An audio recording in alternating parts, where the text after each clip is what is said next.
अस्सलाम वालेकुम। वालेकुम सलाम। क्या हाल है जी? ज्ञानी ठीक साहब हो? खैरियत जी? और सुनाओ, कैसी है माशाल्लाह सेहत? जी माशाल्लाह, बढ़िया रौनका शौनका है जी। अल्हम्दुलिल्लाह है जी, अल्हम्दुलिल्लाह। कुछ लगे हो आजकल काम शाम क्या रहा है?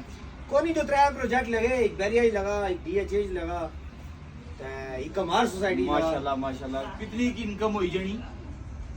वही किश नहीं, 5-7 लाख रुपया। शुक्र है उस पाक जात ना की। चलो जी शुक्र है। शुक्र अल्हम्दुलिल्लाह। ते क्या चाहिए ना? गोल्ड इन एक सिगरेट दियो ना। अच्छा, एक सिगरेट? आई सिगरेट छोड़े ना जरा, हालात जरा कर पड़े। ते सिगरेट दारा ने लिखी छोड़े थे। हैं?